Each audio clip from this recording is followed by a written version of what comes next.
Hello, welcome to the program. I'm Gigi Kopelak. My guest today is Vincent Baldassano. Vincent has had an exciting and interesting career in art. He's traveled extensively. He's had studios as far away as Oregon and as close as New York City in Soho during its heyday. He's traveled to Europe. Most recently, he was a visiting artist at the American Academy in Rome. He teaches now at the Gateway College in Connecticut, also at Western State Community College, and at the National Academy of Design. Welcome, Vince. Thank you very much, Gigi, for having me. Yeah. Did I say that right? I think I messed up the Western State Connecticut College. Western State, well, it's Western Connecticut State University. Yeah, I called it a community. Yeah. So, Vince, about your work, I remember that I read a New York Times critic called it "Surrounded by Color with Gusto," and I always considered you a colorist. So, did you always start that way, or did you gradually grow into that beautiful color that you use? No, I think I kind of gradually moved towards color. I spent a couple of years. My graduate school was at the University of Oregon, and those of you who've been out to Oregon know it's during the year there's a lot of rain, and it gets overcast. It gets very gray, and my paintings were kind of gray too, as other art students there had the same problem. Right. So I guess I was conscious to try to get some color into it as I left Oregon or near the end of my and originally you were a figurative artist. I think when you were in Oregon, you were doing figurative work? Yeah, I concentrated on the figure. Life models, I had a lot of life models and worked from the figure. Right, and also there's a very monochromatic image we have of drawing. Was that in Oregon, the one that's called Niagara? No, because it's called Niagara. Yeah. actually, that comes out of the figure, though. It does.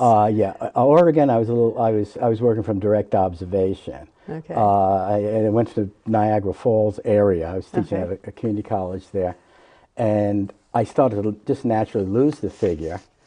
And where I was living, there was a lot of factories, and you always see the smoke along the Niagara River. And as I look back, I only could reflect and see what happened.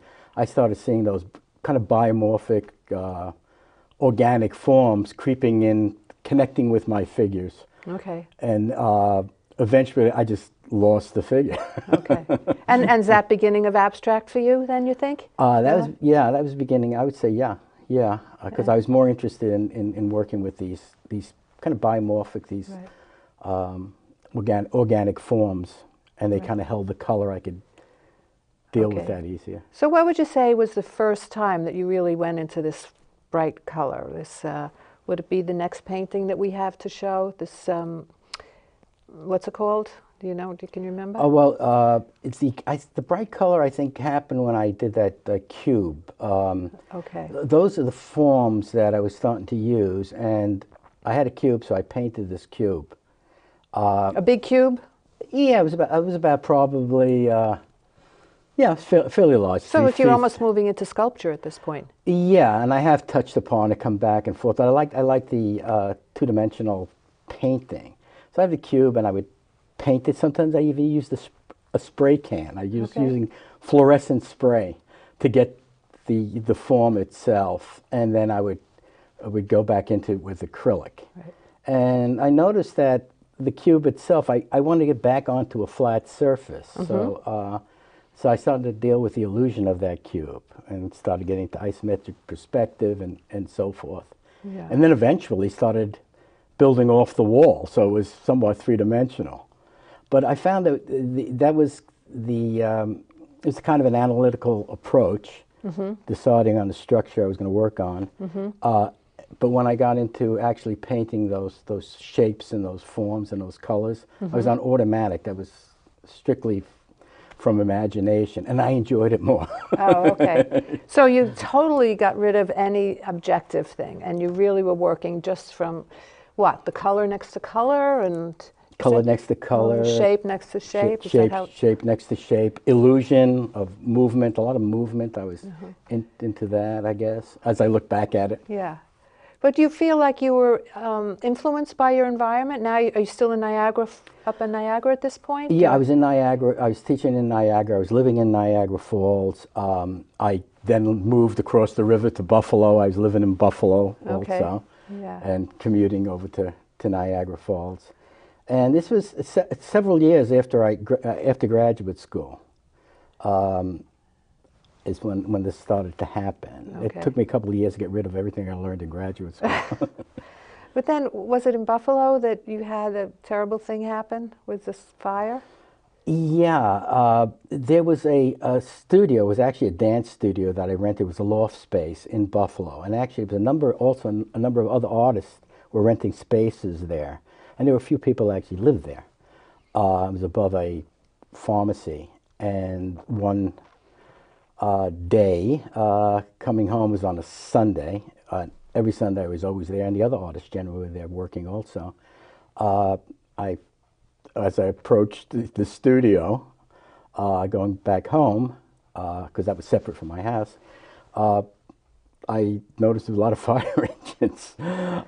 And your heart sank. Yeah, and basically what happened was to picture my studio, the floor and the ceiling blew off simultaneously. Oh my gosh. And there was a fire. A few people were killed, people that were living Oh. there.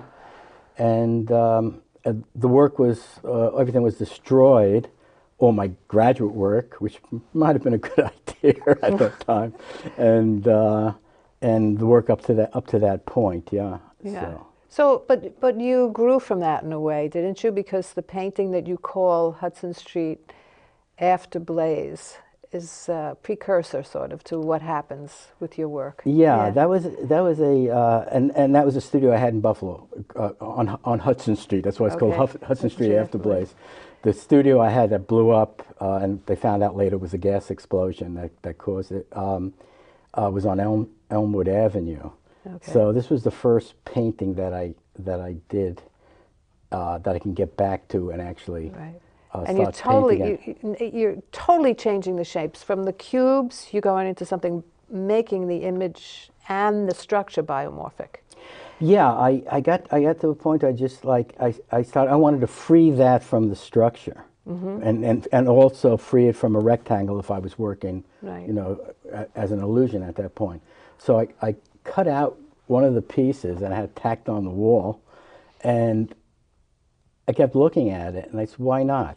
And then from that point on, I started to become more conscious, and I started to make these shapes, paint them, and actually cut it with a razor blade, and so the canvas was actually tacked directly on the wall, and I showed them back in, I think it was back in 1968 in New York at Alan Frumpkin Gallery. Okay.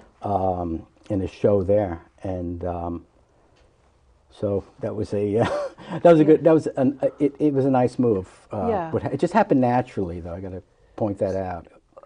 It happened, well... That I wanted to cut it out naturally. Yeah, yeah. So in other words, like you look at something and you say, okay, does the painting control what you're doing? Like you see an object or something, you see has your painting, and it says to you, cut this out. Is that, so you don't have a preconceived notion, I'm going to make absolutely. You're right. Absolutely right. I every time I go into paint, I have no idea what I'm going to paint, quite frankly.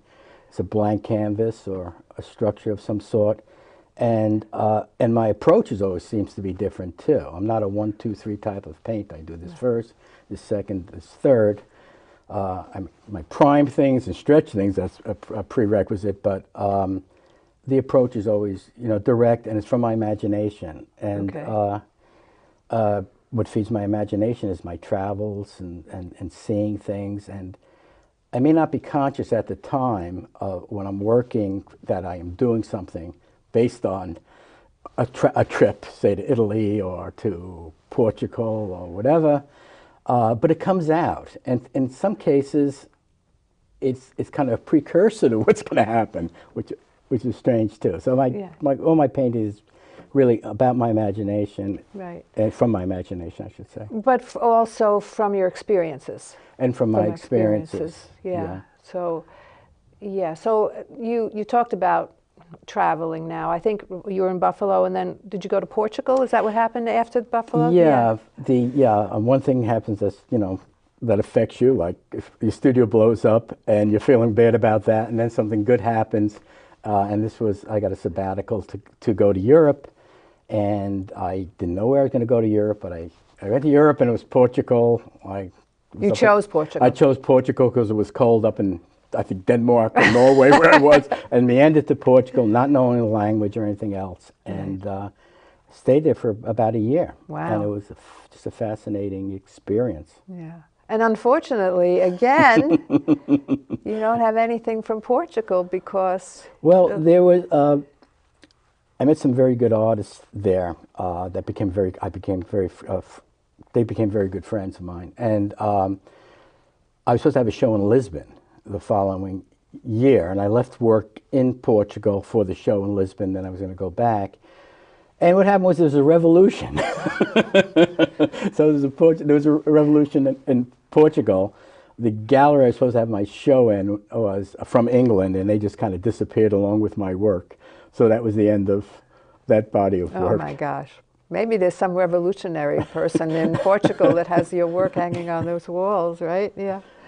So, and then you come to New York, don't you, at that point, and end up in Soho, and it's really hot, and there's lots of artists, and... Yeah, I went back. I went back to Buffalo again. I had to be there for about a year because I had a sabbatical. You have to pay it back in a certain manner. Okay. And then I decided, at the time I was pretty young, I want to go to New York.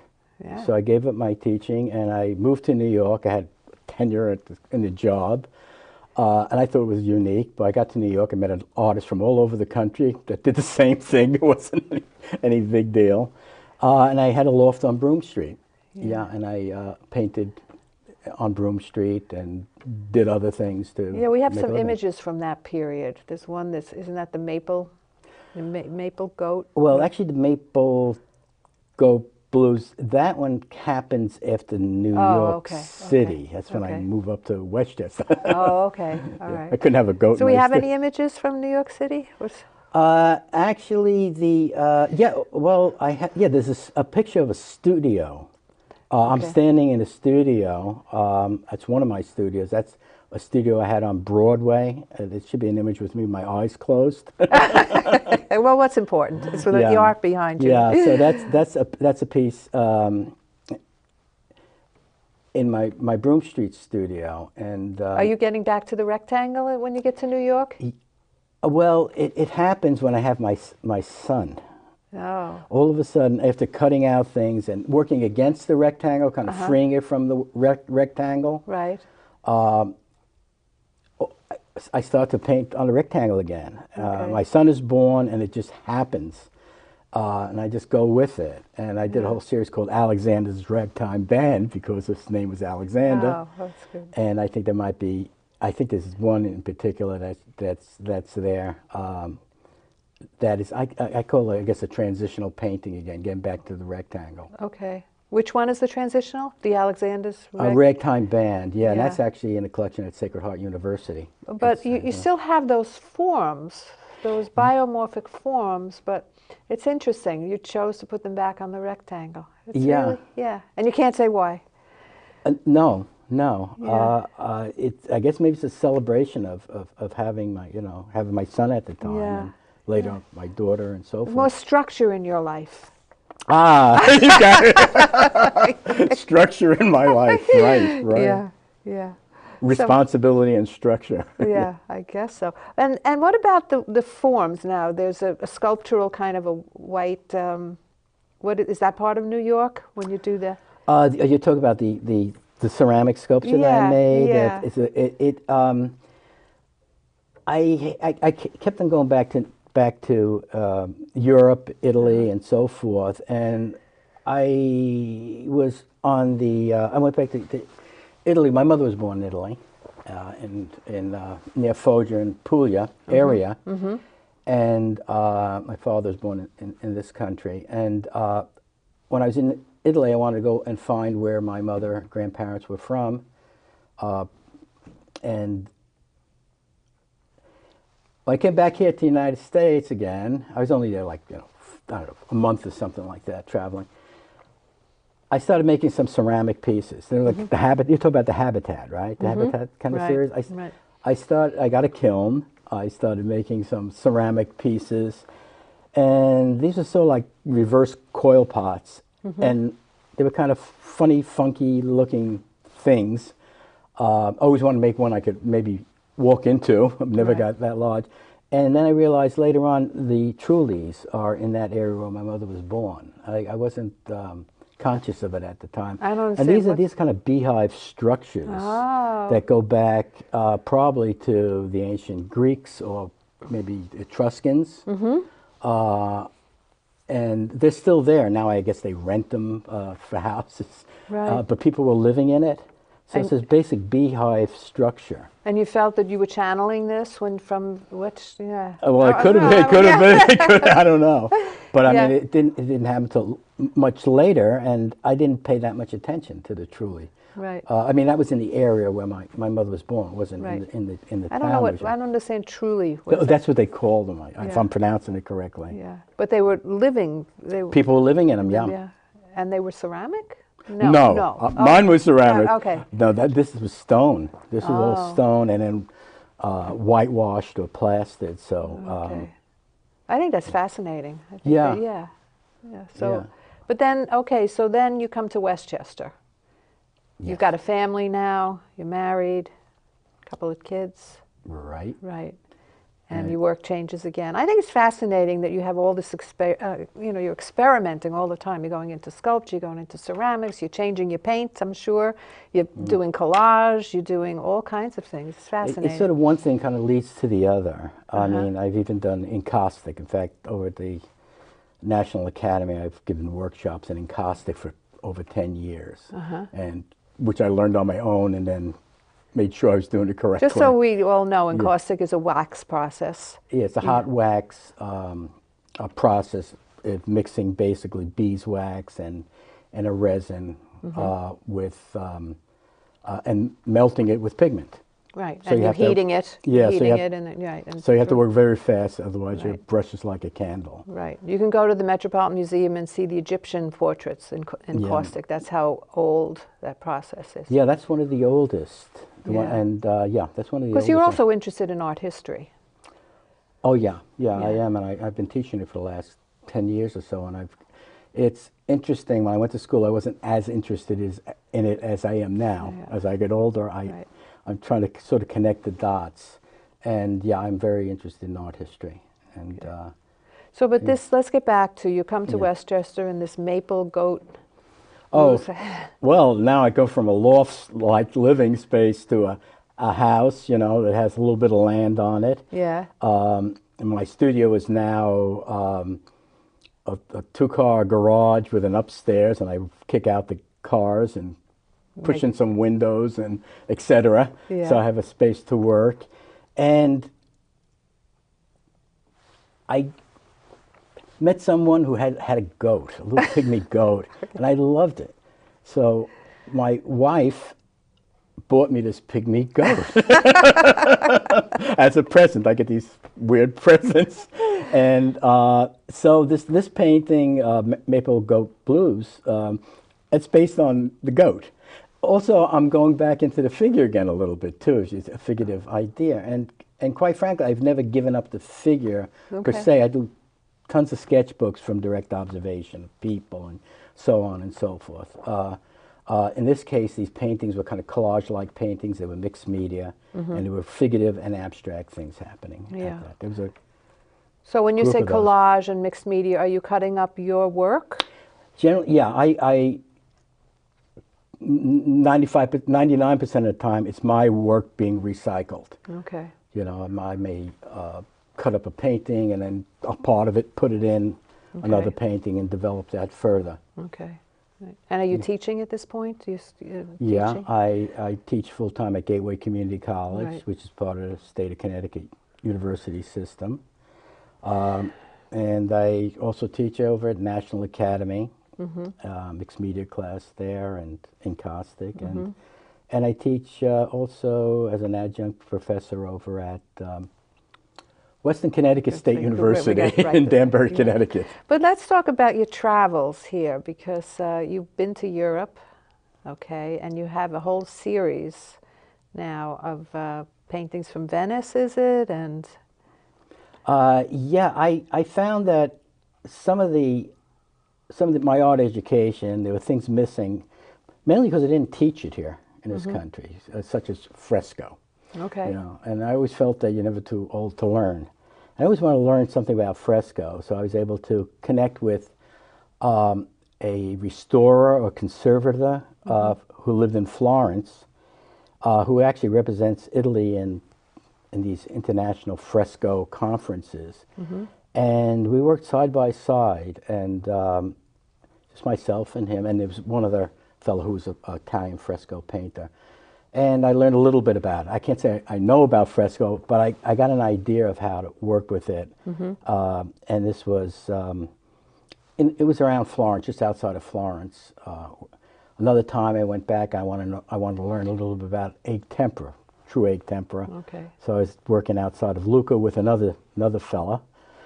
And I also worked in Tintoretto, Bottega Tintoretto was a workshop in Venice. Venice was really, I kept on going back to Venice. Love Venice. Yeah, who doesn't love Yeah. Venice? Do you have do we have an example of one of your paintings from Venice? Yeah.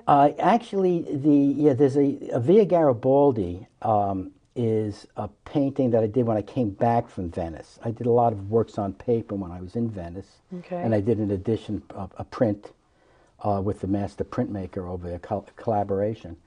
But Via Garibaldi is the area and the street my wife Carol and I, we were living there for about a month. Okay. And we rented an apartment of an artist from New York who's originally from that area. Right. And Via Garibaldi is near the area where they now have the Venice Biennale, or they've had it for years. It's by the gardens there. So this is why it's so green. Yeah. So you find you don't paint when you're there, and you paint when you come back. From your experience, is that? I don't paint oils or acrylic. I mean, everything I say, I could almost say, but then, wow. But in Venice, no. I did lots of works on paper. Okay. And some of them were very religious-like. Really? And not that I'm a religious person, but I'm going into cathedrals. I'm surrounded by arches. You absorb this, and it's new. Right. It's exciting for someone that's visiting or traveling. I'm sure if I was born there, I wouldn't look at it twice. But I felt very good, and I did works that are somewhat spiritual. But they're Would all you on say the next paper. painting, that very monochromatic one, is a spiritual piece, and the next couple that you have there? Well, the next two, yeah, they were again based on Europe, on Italy, on Venice. What happens is the arch starts popping up. Now, is it spiritual? I don't know. Truthfully, I don't know. But Well, the arch is Roman. I mean, it's all over. You can't escape it, really. So it had to influence you. It's a shape, and you're very into shapes. Yeah, and the other thing that started happening is like it started getting architectural in the sense it looked like the interior or altarpieces. Your work started again to look like At least altarpieces. some people started interpreting it as such. But they're not meant to be. They just, again, happen. You know? It just, But you said religious, which is interesting. You said they became religious. So in some way you must have felt that as you were doing it. I mean, you can't escape it. The Madonna is everywhere. Everywhere, yes. Europe, And I, you know? and I did, an actual Madonna and child which I had given to my mother and so forth, which I would have never have done. Right. So it's interesting. It did influence you, and then you started with that arch, eliminating the rectangle and just going right into that. That's interesting. The arch. Now it's almost like I'm backtracking where I cut out the canvas, and back in Niagara Falls and Buffalo where I cut out these biomorphic shapes. Now all of a sudden that shape, the rectangle itself. I'm sorry, the arch itself became important. So I actually made some panels, wooden panels, there's a triptych there called Trilogy. That's on panel. It was fun kind of making So are you it. working on wood now, not canvas, or are you pasting the canvas on the wood? I work on both.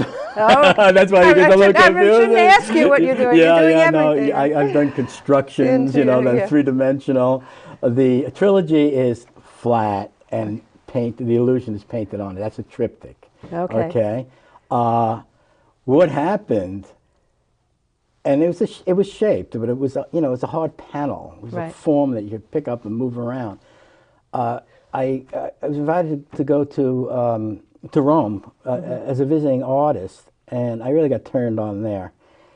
And I decided, what should I bring? Art supplies. It's always a big thing. My wife is figuring out what she's going to wear, blah blah blah. I'm figuring. I'm going, through this whole mental process for a week. Should I bring acrylics? No. Should I bring oils? Should I bring pastels? What should I bring? I want to bring. And finally, I just decided I'm going to bring a couple of basic colors in gouache, which is opaque watercolor. Okay. Couple of brushes, some paper. I'll print out some works that I do on my iPhone and that type of thing. Okay. It's just I could get started. And the last thing I did, I had cut out an arch out of a piece of canvas, raw canvas, on prime. So you're doing that here in New York? In New York, Connecticut, right. Or actually Connecticut. Right, I'm up in Connecticut. Oxford, Connecticut, right. So, and Leslie and I just folded up, threw it in the suitcase, because we travel very light, my wife and I. We just love to travel light. And I got to Rome, and I had this fabulous studio, and I pinned up the arch on the wall. I pinned up with push pins some of the things I had, drawings, whatever they were, and the artist that was there before me, the place was completely clean, but there was a cabinet in the back, and he left a roll of rice paper. Oh. And I looked at the rice paper and said, gee, I haven't worked with rice paper in a long time. And I started doing these watercolors and gouaches on rice paper. At one point, I just took it and tacked it onto that arch shape that was on the wall. I said, this is interesting. And it started happening. I started working on canvas or a jute that I bought at one of the art supply stores, and gluing the paper onto it, painting on it.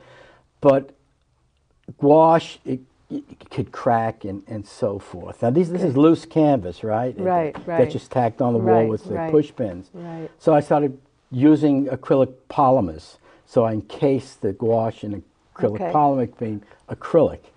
And I did like 4 paintings that are fairly large, like 4 foot across, and 4 foot high. Wow. And I don't know, 2 or 3 dozen gouaches on paper that's all over the place. I had tons of it. Of course, when I left to come back home, all I had to do was fold it, not crease it, but I just folded up, put it in a suitcase, and I brought them back here to United States. That's great. And then and I've been continue working on that, going back to the rectangle, going back to the arch. Right. So I'm yeah, back we're and going to forth on leave that. on your last rectangle painting. I can't read the name of it, but what's the last one? It's it's so new I forget the name of it. but anyway, it's called Chasing Ghosts. Oh, Chasing Ghosts. Interesting. Yeah, that is interesting. This has been so terrific. Thank you so much. So interesting, and I really appreciate your coming. I've enjoyed you. Well, thank you. I've enjoyed listening to your career and looking at your work. Well, thank you. I didn't realize I was here at an interview, just talking. Okay. Thank you. And thank you for watching.